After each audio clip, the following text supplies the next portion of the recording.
8 मार्च औरतुनि जी आज़ादी ॾियार जे हवाले सां हिकु रैली जेको आहे सो सखर जे गिलोब चौक खां निकिती आहे, जेका प्रेस क्लब ते हींअर पहुती आहे ऐं प्रेस क्लब में जलसे जी सूरत में तब्दील थी वई आहे ऐं वॾी अंग में उते उन रैली में जेका औरतूं जेको उन जलसे गाह ते औरतूं मौजूदु आहिनि, उते ई गॾो फज़ीला सरकी गुम थियल आहे, उनजा वालिदैन उनजी अमड़ उनजी अबो बि उन रैलीअ में मौजूदु आहे। उन सां ॻाल्हायूं था त उन्हनि जो छा चवणु आहे। फज़ीला सरकी के 13 साल थी विया आहिनि अञा ताईं रस पतो न आहे। अञा ताईं असां भॼी थकी पिया आहियूं। हर प्रेस क्लब में असां वेंदा आहियूं बाक़ी असां फज़ीला सरकी के न्याणी खे जल्द बाज़ियाब करायो वञे। 23 मार्च 2007 ते अगवा थी वई, खणण वारा हुया सरकी। पोइ हुन खां बाद उन 2 ॾींहंनि जो टाइम ॾिनो त 2 ॾींहंनि में जा असां न्याणी ॾींदासीं या विकिणण वारा ॾींदासीं।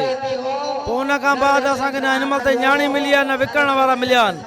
उहे ATC कोर्ट खां रुपोश थी विया आहिनि। पुलिस वॾेरा कुझु बि कोन था करनि। सुप्रीम कोर्ट नोटिस वरितो बि उन खां बाद बि कुझु न थियो आहे।